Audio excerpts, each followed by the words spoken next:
Good? I think there were. Good, we're good. Pledge of Allegiance. I pledge allegiance to the flag of the United States of America and to the republic for which it stands, one nation under God, indivisible with liberty and justice for all.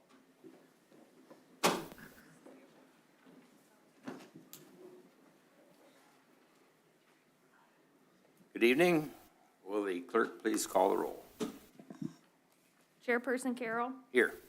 Vice Chair Young, absent. Secretary Treasurer Heff. Mayor Marl, Here. Councilmember Gearbaugh.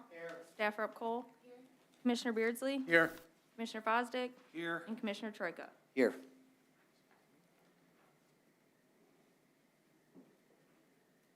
Is there a motion to approve the agenda? Motion to approve the agenda as distributed, Mr. Chair. All those in favor? Aye. Motion passed. Is there a motion to approve the meeting minutes of November 9th, 2022? Is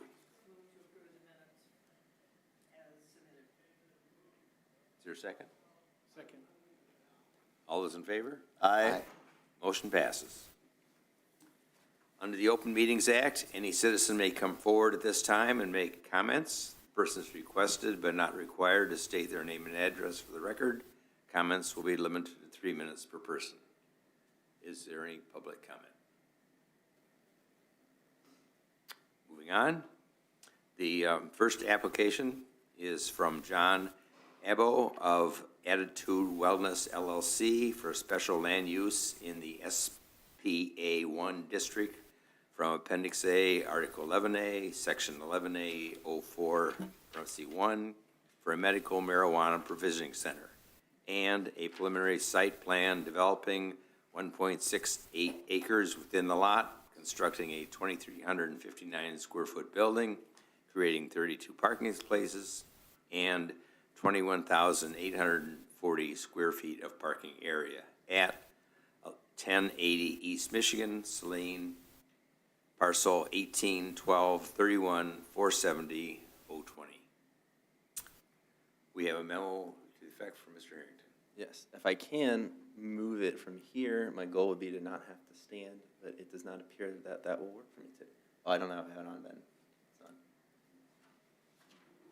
Yeah, okay, I'll just go stand.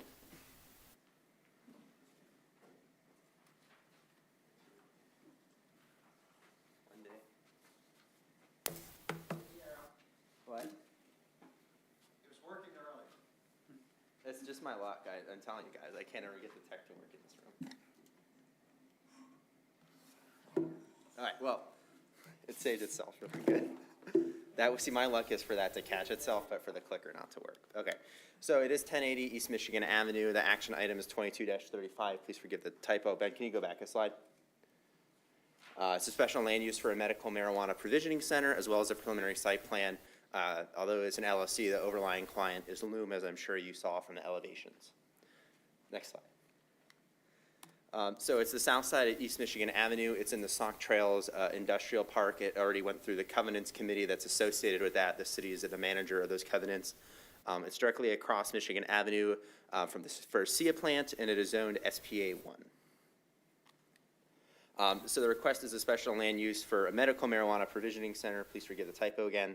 The applicant must meet the 7 criteria of our special land use, and the Planning Commission, as I'm sure you're all aware, but for the public's edification, recommends approval or denial to the City Council, but the City Council is ultimately the body that decides on whether the special land use is approved.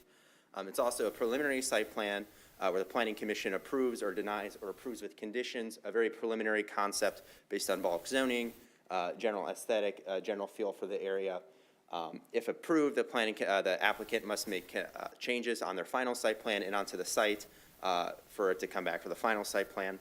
The current property is undeveloped. It's directly adjacent to Zippy's Car Wash, as well as the Ace Hardware site, depending. The lot is itself oddly configured. And as I mentioned, it's about, or as you mentioned earlier, Chair, is about a 6-acre lot. So the special land use requirements, there are 7 of them. It must be harmonious in accordance with the general objectives or any specific objectives of the master plan. will be designed, constructed, operated, and maintained so as to be harmonious and appropriate in appearance with the general characteristics of the vicinity and will not change the essential character of the area, will not be hazardous or disturbing to existing or budding nearby uses or uses anticipated in the future. It will be an improvement in relation to property in the immediate vicinity and to the city as a whole. It will be served adequately by essential public services and facilities, or that the applicant, person responsible, will be able to provide those for themselves, will not create excessive additional public costs, and will not be detrimental to the economic welfare of the city. And lastly, that it will be consistent with the intent and purposes of this ordinance and comply with all specific standards which are established for said use by this ordinance. So for the staff review, we found that items 1, 3, 4, 5, 6, and 7 met, although there were some concerns with 5 and 7 that I'll hop into. But first and foremost, the second one is that it will be designed, constructed, operated, and maintained so as to be harmonious and appropriate in appearance with the existing or intended character. Loom is proposing to put in 20 more parking spots than is what is required by our code, which is a 1 per 100, one parking spot per 100 square feet. In addition, we would like to know what the expected number of employees to be working at a peak shift would be. For criteria number 5, the applicant will have the ability to connect into city utilities, and then the review of those proposed connections will be part of any final site plan review. And then lastly, for item number 7, the applicant should clarify what, if any, curbside operation they intend to have. Moving on to the next, for the preliminary site plan requirements, as I mentioned, you're primarily looking at a general concept here. And we're going through area, width, height, and setbacks, natural resources potentially impacted, building location and site arrangement, parking, loading, site access and circulation, safety paths, landscaping, lighting, signs, floor plan, and elevation. So we had several on this, so please forgive the small font. For the area, width, height, and the setbacks, there are going to be 2 needed variances here. Our SPA 1 standards are slightly different than our traditional commercial zoning standards. One of which is if you're a commercial building fronting East Michigan Avenue, your height is limited to only 20 feet. Everywhere else in the city, it's 30 to 35 feet. So it's an odd caveat in the code that our consultant planner found. In addition, if you're a building fronting East Michigan Avenue, you're required to have 60-foot side setbacks. I think we can all know that that's not usually how East Michigan Avenue has been developed, but nevertheless, it is part of the code, so therefore it would require a variance. For natural resources impacted, the applicant has identified a wetland on the property. We would like the applicant to confirm that the wetlands are not regulated or should obtain a permit from Eagle. For the building location and the general site arrangement, we would like a licensed surveyor to provide a document as well. For parking and loading, the applicant should provide a description of how the loading area will be used and what types of delivery vehicles they anticipate. For site access and circulation, the applicant needs to submit more details on how their access does or does not comply with their access management ordinance. Like most things on East Michigan Avenue, there's probably going to be some oddities with that as well. The applicant should also verify that this plan has been submitted to MDOT or will be submitted to MDOT, and they need to confirm whether their drive aisles are one-way or two-way, and they would need to identify any signage and pavement markings that would follow if there would be a one-way. And lastly, that we would like the applicant to provide garbage truck turning templates to demonstrate that they can, in fact, access the dumpster enclosure on the south portion of the property. In addition, for safety paths, the applicant is not currently proposing a walkway from Michigan Avenue to the building, which we would also ask be added to the final site plan. Landscaping is somewhat important here. Our SPA 1 district has very stringent and specific landscaping requirements that are also part of the Sauk Trails Covenants Committee. So one of the conditions of the Covenants Committee was that the applicant, by the final site plan, submit something that shows the necessary and required landscaping. In addition, we would like to see that the dumpster enclosure details be provided. For lighting, the applicant needs to submit a revised lighting plan that meets the zoning ordinance illumination requirements. I defer for Planner Auerbach on the specifics of that. And then lastly, the applicant should propose an alternate ground sign location, excuse my typo there again, that complies with the required setbacks from both the principal drive as well as from the right-of-way. Next slide. So there are a lot of conditions attached, as I'm sure you saw. So this is just for the SLU. We would move to recommend approval of the SLU for the loom if the applicant sufficiently addresses the following comments and concerns. First off, confirming the number of employees anticipated to be on site during a peak shift. 2, whether the door shown at the building's south elevation will be an emergency exit. 3, whether any equipment or procedural controls are proposed to reduce potential marijuana odor. And then 4, confirmation that the proposed facility will meet the applicable 1,000-foot buffer from school district property. As mentioned in a previous one, that would be school district parcel line to the nearest proposed building edge. Next slide. And then for the site plan for Loom, we still recommend preliminary site plan approval, as it is more of a general concept that we're looking at here with the following conditions. 1, that the applicant shall address the building's encroachment into the required 60-foot setback from the eastern lot line for the final site plan, as well as the 20-foot maximum height permitted. The staff, would be me, and our planner Auerbach, would encourage the applicant to pursue a variance request given the known practical challenges of the lot, specifically the various right-of-ways and wetland that exist on the lot. However, bringing it into compliance with those standards would be an acceptable thing to do as well. 2, the applicant should provide verification that the wetlands are not regulated or obtain a permit from Eagle. 3, a survey prepared and sealed by a licensed surveyor shall be provided. 4, the applicant should provide a description of how the loading area will be used and the type of delivery vehicles they anticipate. 5, the applicant will need to specify the site's compliance with the city's access management standards as listed in Article 14. 6, the applicant should confirm where one-way and two-way drive aisles are proposed and identify where the signage and markings would be. 7 is the truck turning template should be provided for the final site plan to show how they will access the dumpster enclosure in the back. And then continuing, as are in our memos, 8, a walkway should be provided from Michigan Avenue to the building. 9, the applicant must provide an updated landscaping plan that meets the SPA1 district landscaping requirements as well as the Sauk Trail Greenbelt standards. 10, dumpster enclosure details must be provided. 11, the applicant will need to submit a revised lighting plan.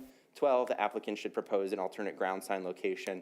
13, the applicant will need to provide verification that a site plan has been submitted to MDOT and that any issues identified by MDOT should be addressed. And then 14, in the process of the final site plan review and working it out to be closer to what it needs, any items that identified by our engineer or our OHM consultant must be addressed. And then in addition, okay, my recommended discussion items did not make it on here, but one of the main concerns identified by Planner Auerbach is the abundance of parking proposed on the site. As I mentioned, it's over 20 spots.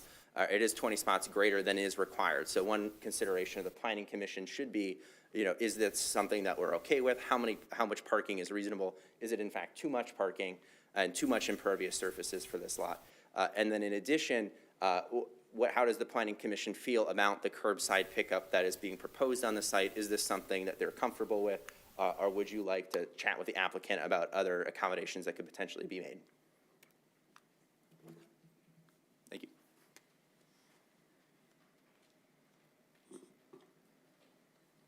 Mike, do you have any comment on your report?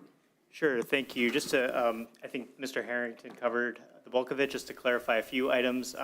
The additional parking isn't necessarily a concern. It's just a decision point for the Planning Commission, and I think is one of the key decisions that'll need to be made as part of this conceptual stage.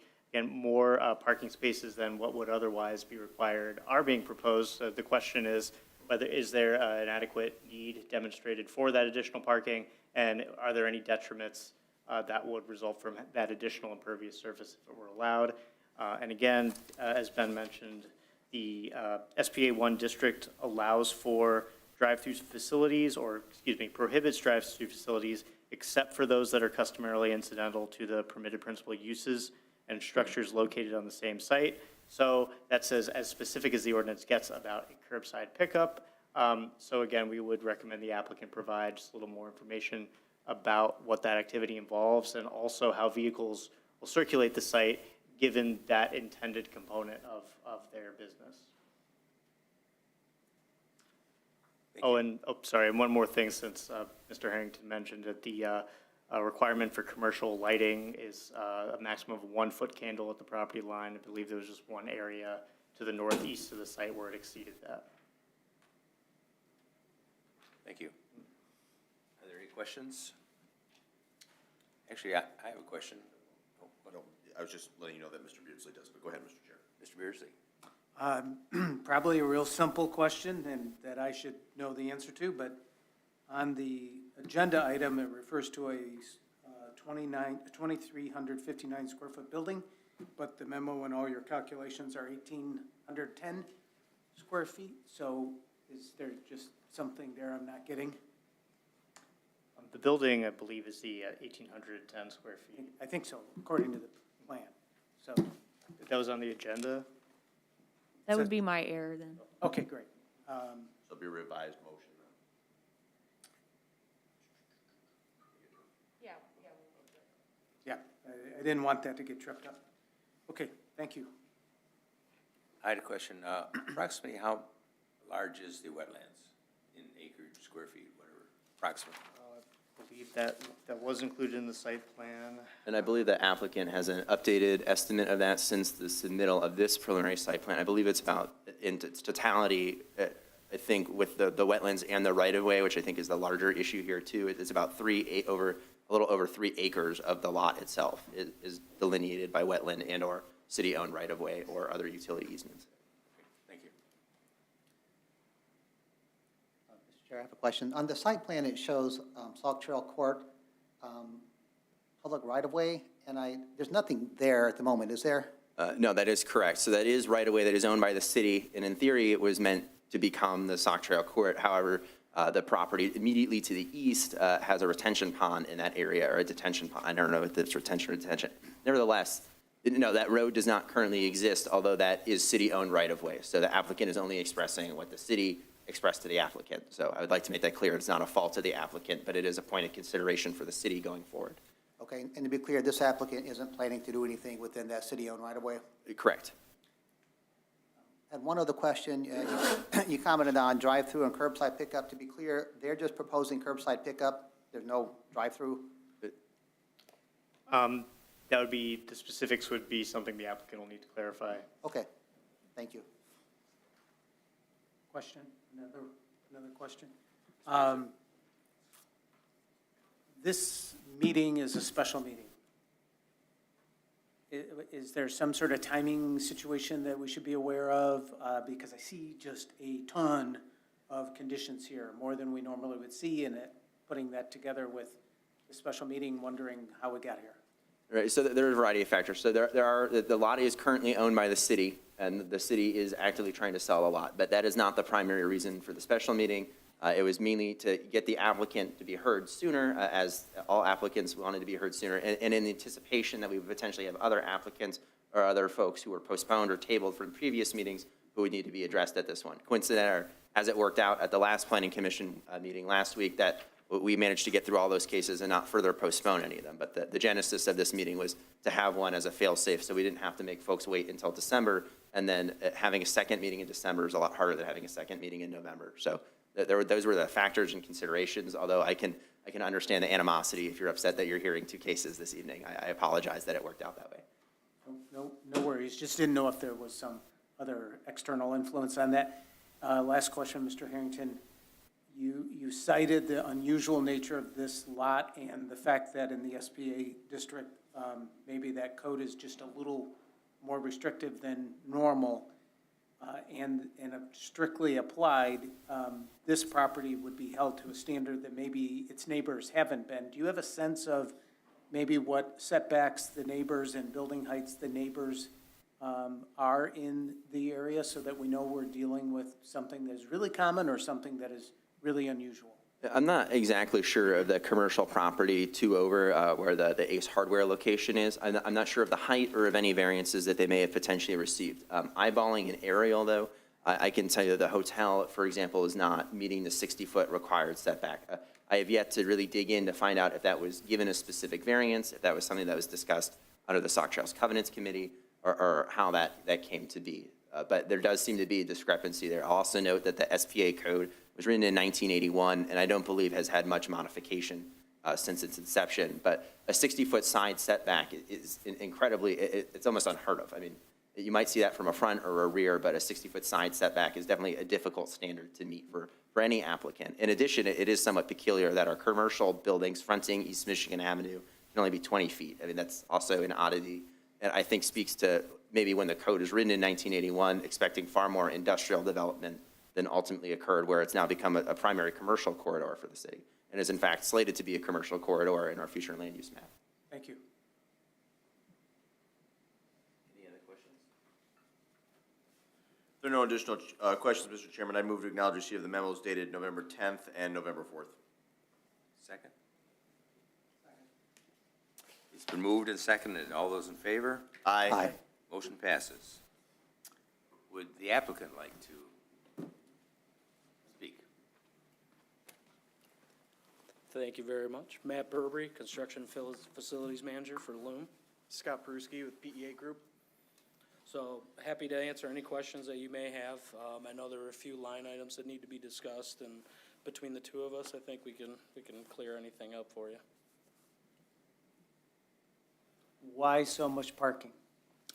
Well, on our peak times, which are really Thursday afternoon to Saturday evening, we could have upwards of 10 to 15 employees there.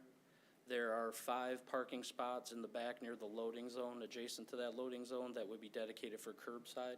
So then the rest of it would be for in-store parking to provide it for our employees. You're certainly one of the, maybe the most qualified that we've seen here, and we've struggled with parking. I mean, you have obviously a lot of locations. We've struggled with parking, most having what we might be concerned about, too little parking. Ironic, we're talking about too much parking, but I wondered if there was a reason for it, and you say there is. Yeah, when we usually design our locations, we target anywhere from 30 to 40 parking spots, just knowing what traffic is and what the population around. And I think with this site plan and what we have allocated for employees during peak times, and then also our 5 for curbside, I think you're not gonna see any issues with the parking. We'll have more sufficient. Thank you. You're welcome. If I could address the curbside, bring that up. Please do. So essentially, curbside service is our employees will walk out of the building with a tablet, greet the guest at the car. The guest never leaves the car. They take the guest's order, or it's already pre-filled online, and the guest just alerts us that they're there. The merchandise is then brought out to the car in a sealed loom bag, not visible to the public, and then given to the customer, and transaction's already made. Any cash that takes place, the customer will either provide their debit card and we'll use it on a digital card reader, or if cash needs to go, our luminary will take the cash, take it back inside, and then bring out the change and the product to the customer. And again, sealed bag, even the product itself is in sealed bags, so.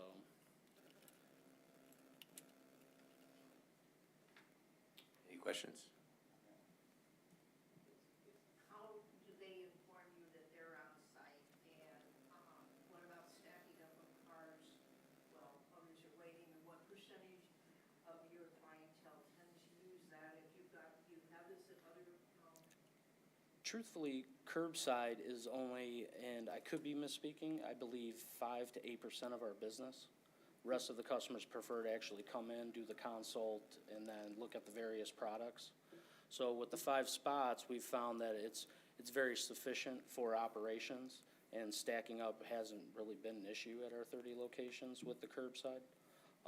We do have some higher volume stores that have 11 curbside spots, Petersburg, for instance, but that's more of an anomaly than the standard, I would say.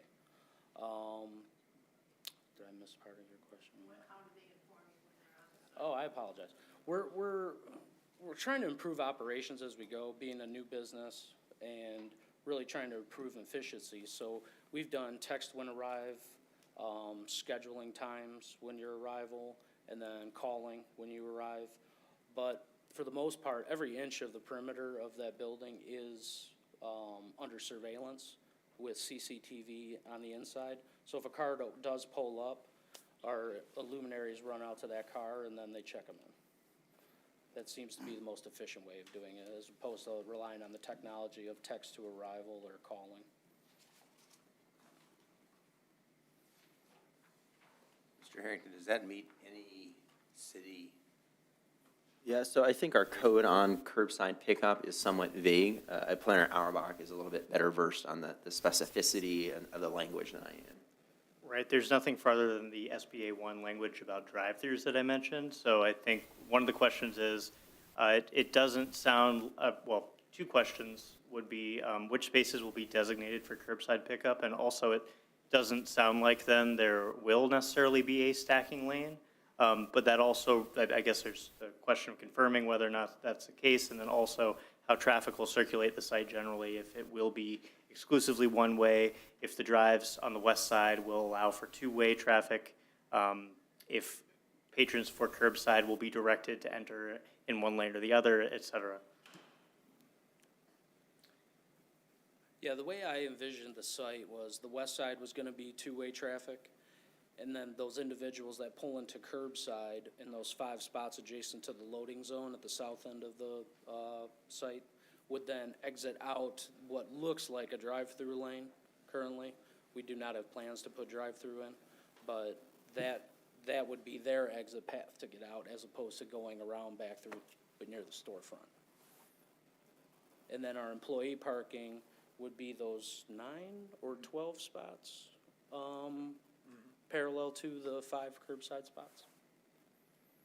So all the customer parking would be gravitating towards the front and the west side. You have two variances. One is the side setback, the other is the building height. Did you try to design something that would be compliant? We did. With this BQ building, we tried to really guess at what most standards were for commercial structures. In all actuality, the BQ building is only 1.5 feet taller than your ordinance. Mm-hmm. So, yeah, we tried to design it with intent to fit anywhere in Michigan, and unfortunately, we'd need that variance.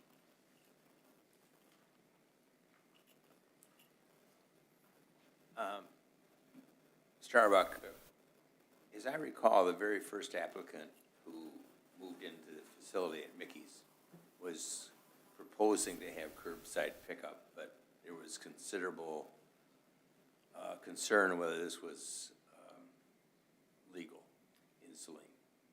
I think in that zoning district in particular, it may have been C3. There, it was more restrictive about drive-through operations. Again, the code, there are provisions in the zoning ordinance about drive-through specifically. There's different stacking requirements for a drive-through lane. There's a requirement for an escape, additional escape lane, but it doesn't, those are specifically to the arrangement with a window. And is somewhat different than this curbside operation, which again isn't really detailed in the ordinance currently. Thank you. Are there any other questions? Just to clarify on that, didn't the SLU have a condition on it that we wouldn't allow curbside pickup at that location? I believe it did. So we could do that similar type of condition on this SLU? If you found that it, as proposed, if it would be hazardous, if it was a component of the operations that would create a hazard, that's one of the special land use criteria. We do have some concerns about I think it would be preferable overall to allow just one-way circulation through the site as a whole. There's also, but that we would defer to the city engineer for further comment on that. But ultimately, yes, if the commission found that the curbside component was hazardous, or if it posed some kind of danger to either patrons or adjacent uses, then that could be a basis for that condition. Thank you. Any other questions? I think we have the transport item. Just so everybody's aware, how our product actually arrives to the site is with a secured transport. No bigger than kind of a van that you see an electrician driving, a single axle transit or a sprinter. And there's about 100 boxes that are inside there.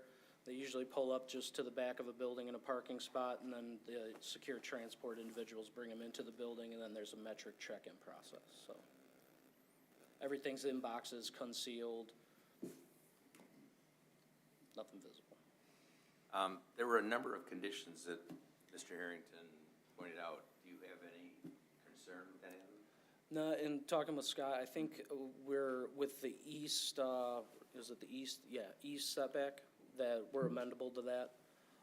The variance for the height of the building, I think is something that we would proceed forward with. And then I believe our monument sign location was another item. But other than that, the conditions that are here for, we discussed and we see no issues with them. Thank you. Thank you. Mr. Harrington? I would add that many of the items we mentioned in our review are details or other information that can be addressed in the final site plan, providing the additional landscaping, addressing a minor lighting issue, things of that nature. If there's no other questions, thank you very much. No, thank you. Appreciate it. Mr. Chair, I move to open the public hearing at 7:31, affording the public an opportunity to speak to this issue. All those in favor? Aye. Opposed? Motion passes. Is there anyone who has a concern or would like to come forward? I don't know if there's a concern. Is there a current site plan that I can look at? Is there a new curb cut for this? Or is it coming in another one by Zippy? There's a proposed new curb cut for this. Is there?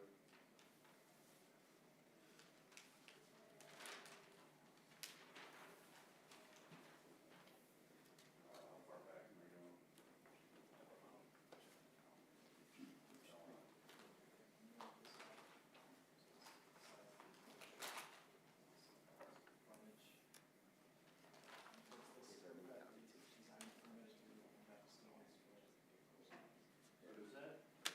Does that continue on the curb cut coming into our parcel? No, it'll be consumed fixed within the site frontage of this property. We won't add any turning lanes or tapers to sort of connection of any neighbors.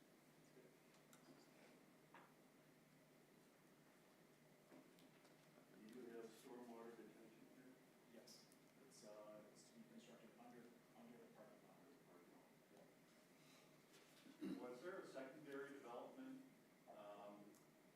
aspect to this? Not that I know of. So, As it was originally posted somewhere where I read it. Yes, initially, and maybe Mr. Gearbar or staff can comment to this. It's my understanding when Loom first approached the city about purchasing Lot 20A, that the discussion focused on a dispensary up front and maybe in a second phase, a smaller strip mall with businesses unrelated to marijuana. but I'll add that that's not necessary. That has to do with the development and purchase agreement of the lot from the city. It's not within the scope of this specific review. So will that be dead development property then behind this? It's really going to depend on a variety of factors, but that's something the city is actively looking at with a larger development agreement. But as I mentioned, it's kind of outside the scope of this specific review. The site plan review and the SLU only go to the proposed business as it is there.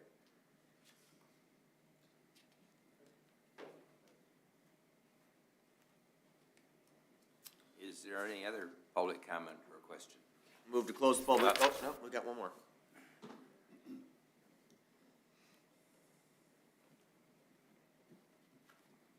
I have no issue with this location. I do have a concern with the curb cuts. That's a lot of traffic coming out of that way on Michigan Avenue, especially so close to the car wash and Ace Hardware.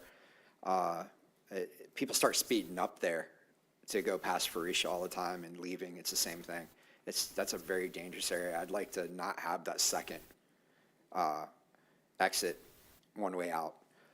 In addition, I was with Mr. Gerba on this, and I have concerns with the pickup. I don't think that's something we need as a city at all. We already told Mickey's location no. I think we need to make that clear across the city. We do not want that. It's no different than a drug deal. And it's kind of dangerous, regardless of whether you have cameras or not. All it takes is one event to happen, and it's bad look for our city. So I'd like you to consider that, please. Other than that, I have no issue with this site. Thank you. There are no further comments, Mr. Chair. I'd move to close the public hearing at 7:35. Second. I second the motion. All those in favor? Aye. Motion passes. there any comments or questions from the commission? Mr. Pearsley? Only that, as I recall, when we considered the curbside pickup for the first applicant, that our preference was to essentially leverage the special land use approval process to delay the curbside because we felt like it had broader implications than just cannabis, and that we really needed a more definitive curbside ordinance in the city. And so until we had one, we were just going to not allow them in these developments. That's what I remember of that conversation. I think you're correct. So it wouldn't mean that it wouldn't be allowed at some point, but wouldn't be part of this action if that's what we wanted. Just a couple of questions on the, is the alignment of the drive and the width for Sia across the road? I believe that's what is shown on the site plan. It might be slightly jogged from one another, but if you look at, I'm looking at page C4 right now, preliminary utility plan, you can see where they look to be more or less in alignment, yes. Has MDOT addressed that or looked at that in any perspective yet, as of yet? I don't know if the applicant has submitted the packet to MDOT at this point in time. That'll end up being more of a final site? It will, yeah, it would definitely be a final site plan consideration.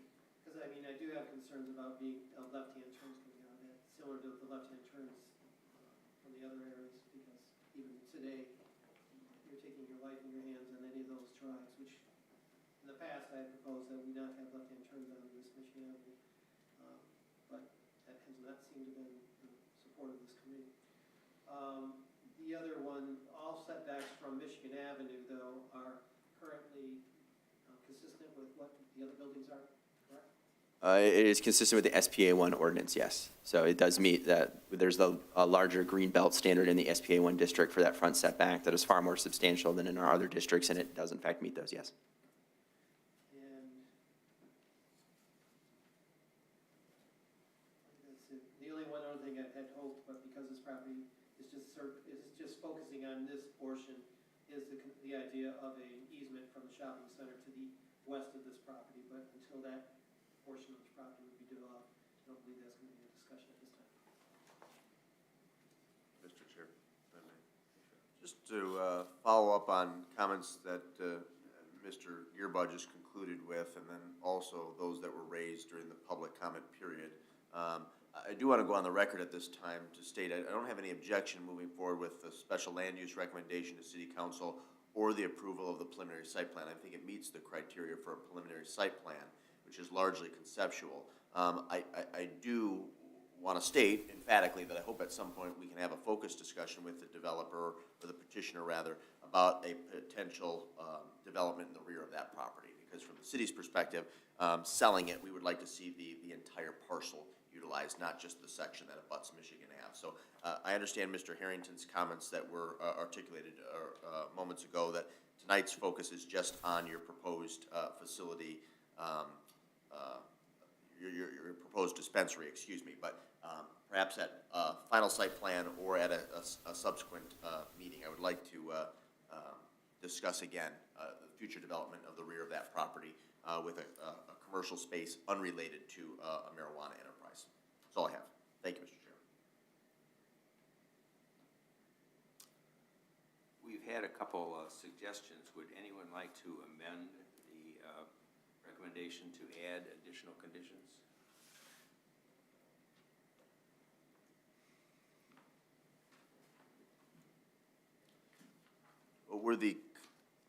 Well, I wasn't the individual who spoke to the additional conditions, but it seems like they would be more applicable in the second motion on preliminary site plan rather than the special land use. I could be wrong. I mean, the issue would be the curbside pickup, if we're going to be consistent with the other special land use that we provided, that should be a condition of the motion. So whatever we did on that one, the wording. Staff question. Okay. If I understood the question correctly, I think there's discretion under both, but I think the connection between the special land use criteria and the consideration about curbside specifically is, in our opinion, pretty clear under criterion 7 and either 2. Could go either way. I think it's more in the spirit and best practice with the special land use review if you have safety concerns, or either about whether the curbside operation is permitted at all, to tie those to the special land use criteria. So to do it at this time, then, at this subsequent motion? Yes. And then I would just be clear in the motion too, if you're forbidding curbside pickup in perpetuity or until a more formal, or until the applicant could potentially, or until the city creates a formal ordinance on such, so. That being said, is there a motion to recommend approval with the listed conditions?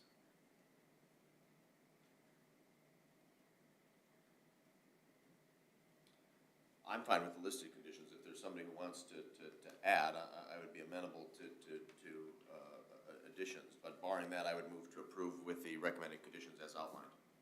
I'll make a second, but I'm adding that additional curbside not allowed. And then just to clarify, is that curbside not allowed or curbside not allowed until the city adopts a formal ordinance on the curbside?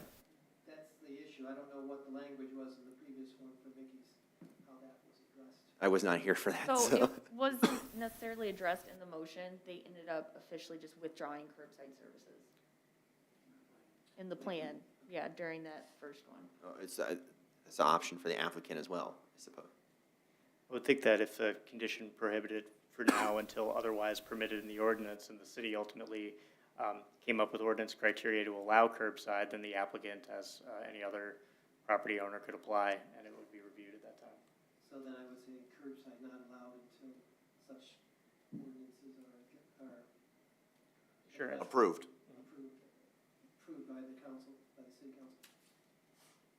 I'm so comfortable being the mover of that motion with condition 5 as articulated by Mayor Pro Tem Gearbaugh. Is there a second? He's the second. I'm sorry. Any other questions, comments?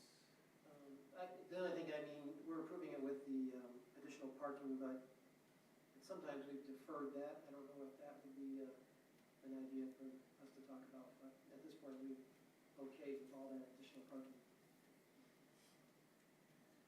We didn't really talk about that as a committee. Just to throw that out there.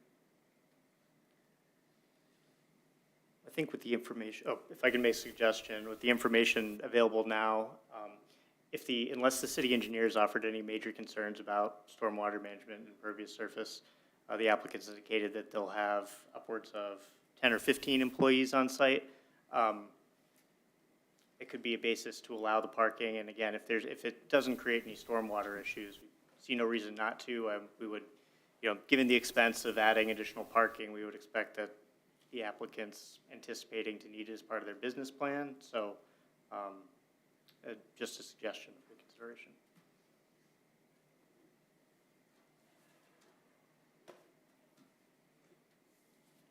That being said, all those in favor of the amended motion with conditions? Aye. Aye. Opposed? Motion passes.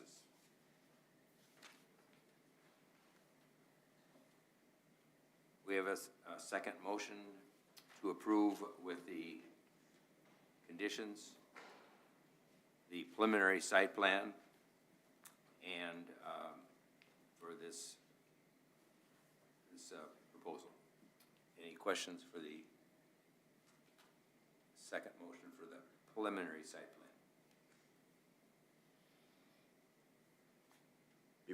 Generally speaking, Mr. Chair, before you have discussion or questions, we should have a motion to either approve, not to approve, or approve with conditions. Is there a motion? I will move to approve with the 14 enumerated conditions in the agenda. Is there a second? I'll second. Second, Mr. Beardsley. Any questions? Just one clarification. Condition 12, where you mentioned the concern about where the ground sign location is, where would be the recommendation? It just needs to comply with the ordinance or be more clear. It looks like it's within the 15-foot setback requirement from the right-of-way line.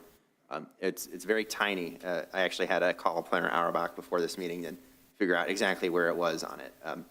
So yeah, we would just like confirmation that it meets the required setbacks. And or prefer or choose a location that it meets the ordinance requirements. And of course, signage can be allowed on the building, but that'll be within our. It's actually regulated not only by the SPA1 ordinance, but the sign ordinance and the Sauk Trail Covenant Committee all have signage restrictions.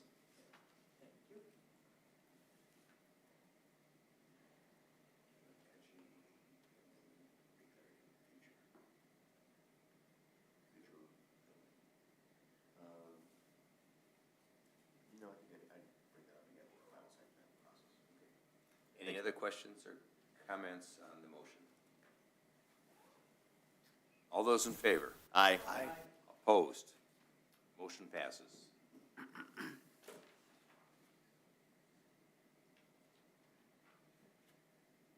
We have a second application from Attitude Wellness LLC for a special land use in SBA 1 district from Appendix A, Article 11A, Section 11A, 04, Parentheses 1, for adult use marijuana retailer and preliminary site plan, developing a 1.6 acres within the lot, constructing a 2,359 square foot building, creating 32 parking spaces and 21,840 square feet of parking area at 1080 East Michigan, parcel 181231470020.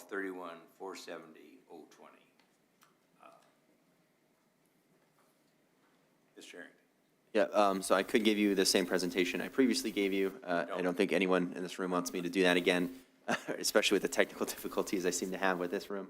And then just to correct, it's an 1,800 square foot building, just so we're kind of center the typo there. But yes, my recommendation remains the same. And then I would assume that if you added condition number 5 about the curbside pickup to the SLU for medical, if you are interested in approving the same one for the adult use, you would add condition number 5 would be my additional recommendation again. Thank you. I move to acknowledge receipt of the memos from Mr. Harrington and Planner Auerbach. All those in favor? Aye. Opposed? Motion passes. Move to open the public hearing, Mr. Chairman, affording the public an opportunity to speak at 7:49. All those in favor?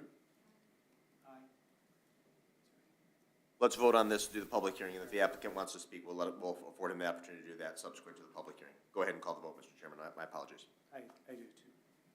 All those in favor? Aye. Opposed? Motion passes. Is there any public comment or question? Move to close the public hearing. Second. All those in favor? Aye. Motion passes. My apologies. We'll move back to You have additional input or any other comment? Any other questions for me?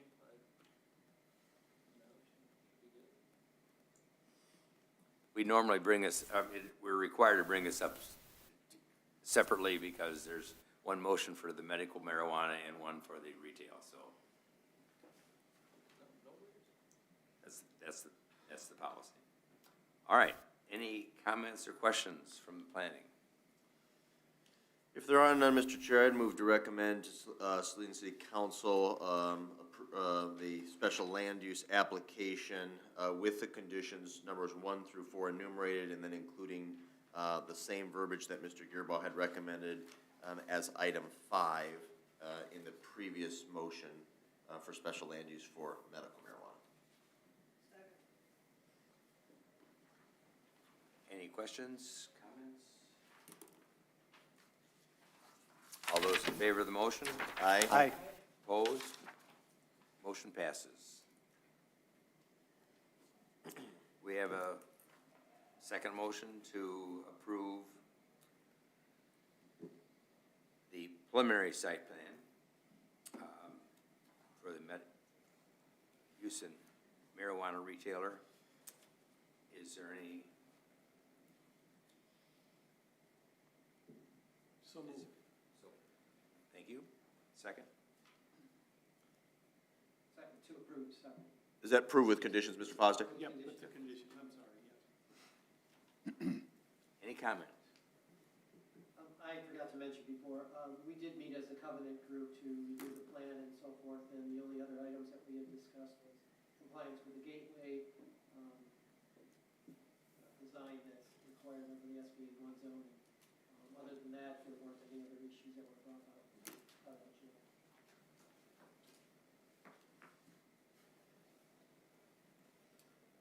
Any other questions, comments? All those in favor of the motion with conditions and the amendment? This one doesn't have an amendment, this is just the conditions. Conditions. Yep. All those in favor? Aye. Opposed? Motion passes. One quick update, if I may, Mr. Chairman. So I think it was 2 meetings back, Mr. Beardsley reported out that after 10 years plus of distinguished service as the liaison to the Zoning Board of Appeals and the Code Review Task Force, he would like to relinquish those positions. And so I did indicate at that time that if individuals of the Planning Commission were interested in either, to come talk to me to discuss it. It appears as though in January I'll be moving forward with appointing Adrian Young to be our new representative on the Zoning Board of Appeals, and Mayor Pro Tem Gearbaugh will actually be not the council representative, but the Planning Commission rep to code review. And again, I'll provide one last opportunity if there are people who are really interested in either one of those appointments, come chat with me. Otherwise, we will move forward with the appointment. I will move forward with the appointment or ask council to confirm my appointments of Adrian Young as liaison from Planning to ZBA and Dean Gearbaugh as liaison from Planning to Code Review. And again, thank Mr. Beardsley for his years of distinguished service. Any other discussion items? So we had our second master plan town hall last evening. Relatively good turnout, about 20 to 30 people-ish, I would say. We actually got to use the breakout session this time rather than keeping people together as a group. A lot of interesting feedback. The timeline for adoption may be slightly more delayed than we anticipated due to some other factors going on, but I think that we're still going to go forward with a really solid plan, and I think that using the feedback from last night as well as potentially a survey in the coming months is going to be really helpful to get positive public feedback on what our public wants to see happen with our city over the next 5 years. Thank you. With that, I'll entertain a motion to excuse the absence. Move to excuse the absence of Adrian Young. Second. All those in favor? Aye. Opposed? Motion passes. Is there a motion to adjourn? Meeting at 7:54. All those in favor? Aye. Opposed? Meeting adjourned.